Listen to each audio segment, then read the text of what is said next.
When Eumaeus sees Telemachus return after many weeks away from his home in Ithaca, he rushes up to him and greets him as an old friend.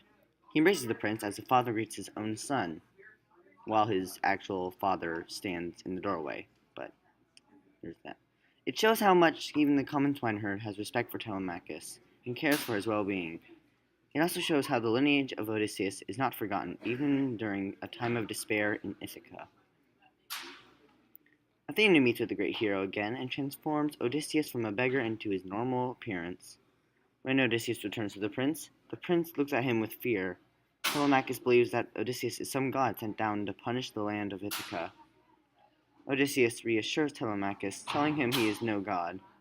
This reveals his humility as Odysseus feels as if he is nowhere near the standard of the gods. When Odysseus meets again with the ray-eyed goddess, she tells Odysseus that he should go to his son and tell him the truth of his identity. She transforms him and meets with Telemachus, telling him he is his father. Telemachus at first feels that Odysseus cannot be his father, as he has never seen him, but soon he comes to realize the truth. Alright, this is the Book 16 Part 2 lecture. And today our passages to be read closely are lines 243 to 249, Telemachus and Odysseus' reunion.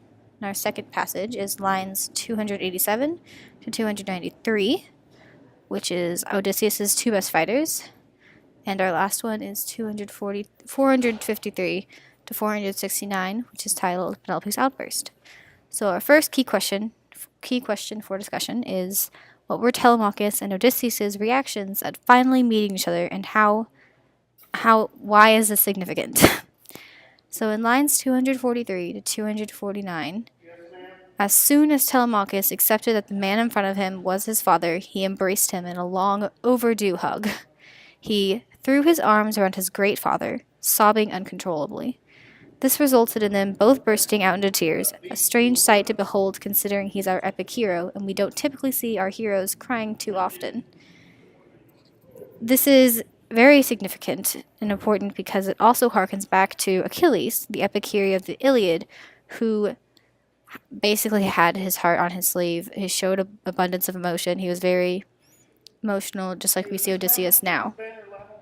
So our second question, for lines 287 to 293, is, who did Odysseus pronounce to be his comrades in arms, and why is their involvement so crucial? So in these lines, Odysseus proclaimed his friend in arms to be Athena and Father Zeus. Wise choices, as they're pretty influential fighters. Their involvement is so critical in the epic because, according to the qualities of epic, in order for the epic hero to save the polis, you need to have a penetration of the veil. This penetration of the veil would therefore come from the two gods he mentioned, Zeus and Athena. So Odysseus in this moment professing their allegiance to him is a major deal. Whether he's right or not, he declared rather boldly, "Let me tell you, will Athena flanked by Father Zeus do for the two of us?" And it's a major deal for a mortal, let alone or mortal in general, even if it is Odysseus, the great epic hero. He is still mortal. So it's a great deal for a mortal to be able to declare the gods' allegiance to them, especially gods as powerful as Athena and Zeus. Mainly Zeus being the father of the gods. So our last question, who was Penelope's outburst directed at, and how does this contribute to the concept of comic in this epic? So in lines 453 to 469, Penelope was outraged when she found out the suitors were planning to kill her son. For a good reason. Obviously, it's okay for her to be mad. It's her son. And she found out from the herald Mindon. This is very important for the comical aspect of the epic because it very prominently displays female power and dominance, which is an aspect of comic in epics. Her clear show of power over the suitors in the scene is a nice change from her usual rolling over at every command, letting the suitors take over her entire home and run her and her son out. And in turn, she became the one to give the commands. Upon hearing the news of their attempted murder, an inspiration took the discreet Penelope to face her suitors, brutal, reckless men, confirming the comical aspect of this portion of the book.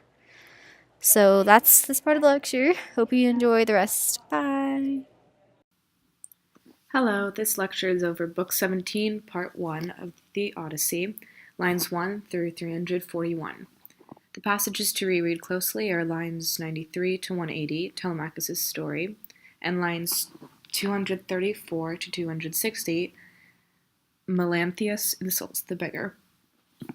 The key questions for discussion are 1. What is used to foreshadow Telemachus' news and Theoclymenus' prophecy, and what is its effect? Leading up to Telemachus telling his mother that Odysseus is alive, he is bathed by maids and sits down to a feast prepared and served by women. Everything leading up to his story is indicative of the comic, from the display of the feminine to the feasting and celebration of his return. Indeed, this comic language pulls us from tragedy in Penelope's mourning to comedy when she realizes that Odysseus may well be alive. However, this comedy is still tinged with tragedy around the edges, as Penelope still doesn't accept that Odysseus may be alive, and the suitor's celebratory mood is in fact motivated by desire to kill Telemachus. The second key question for discussion is, what does Penelope say to Theoclymenus, and why is this significant? In lines 177 to 178, Penelope says, "If only, my friend, everything you say would come to pass." This disbelief keeps us rooted in the tragedy occurring in the polis and in the oikos. Until Penelope sees Odysseus with her own two eyes, slaying the suitors and returning Ithaca to its glory, she won't believe he's alive. Only when the polis is restored will Penelope and Odysseus be reunited, resulting in the restoration of Ithaca as the oikos. What does Odysseus do to Melanthius, and how does this display a change in his character? That's the third question for discussion. In lines 234 to 253, Melanthius jeers at the beggar, Odysseus in disguise, and Odysseus considers ways to hurt and kill the man, but he holds himself back. He does nothing to him, instead letting the swineherd deal with it. This rejection of his impulsivity is exactly what he needs to master as he prepares to attack the suitors, and it's also what Athena has been preparing him to achieve.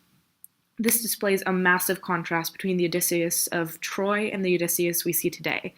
Contrasted with his actions at the island of the Cyclopes, he is much less rash and understands that immediate glory and revenge don't matter as much as his return to Ithaca and the restoration of the oikos, his reunion with his family. This change in character is necessary for the polis to be restored and the epic to conclude. Thank you. And welcome to the lecture over Book 17, Part 2, lines 342 through 677. So the passages we're going to look at more closely are lines 410 through 417, where Antinous insults the beggar, lines 510 through 525, where Odysseus is struck by a stool. I know, sounds super exciting, right? And then lines 672 through 677, The Day Ends. Another very compelling title, I assure you. So, our first question we're going to look at for our first passage is, what adjectives does Antinous use to describe the beggar, and how is this ironic? So, Antinous describes the beggar as a rascal, a vagabond, consuming your master's bounty, your being in reference to the swineherd. But the irony within this is that Antinous and the rest of the suitors have been described by literally every other character using these exact same words throughout the rest of the epic. Antinous appears to be aware of this irony, however, saying, "Isn't it quite enough, these swarming crowds?" This irony, however, assists throughout book 17, assists in pulling this epic back towards our comic motion. So, our next question we're going to look at is, what does Odysseus do when he is struck by the stool, and how does this reflect his personality in this book? So, when Odysseus is struck by the stool, we see that he stood up against it, steady as a rock, unstaggered. This is especially important in showcasing Odysseus' strength and determination with Athena's guidance. As we see throughout the rest of the epic, Odysseus is often impulsive and rash, like we see with the Cyclops, stupid Odysseus, when things similar to this occur. However, there is much more at stake in this moment within the book. What's at stake is Odysseus's entire polis and this concept of oikos. Athena has guided Odysseus to a position where he can take a blow like this and still remain undercover in disguise. It's really only through her divine influence that he manages to keep the impulsiveness under control. So for our third question, we're going to look at what ends in this passage and how does this highlight the feminine personification of the day. So, as you can tell by what we've titled this passage, the day ends at the end of this passage. We read that dusk was falling fast. Throughout the epic, dawn has been personified as feminine. Dawn has consistently served as a reminder of the passage of time, but also as renewal for our epic hero. Dawn constantly brings the feminine back into focus as a constant reminder that wit will win the day, and not brawn. Here, though, dusk really doesn't have a personification like we've seen throughout the rest of the epic. It's also interesting to note that it finishes off this segment of the epic. It's literally the last line, also implying that maybe the time for more masculine qualities of epic, like brawn, has come in order to defeat the suitors. But wit, however, will still be needed, as indicated by Dawn's appearance throughout the epic. So this concludes our 5th lecture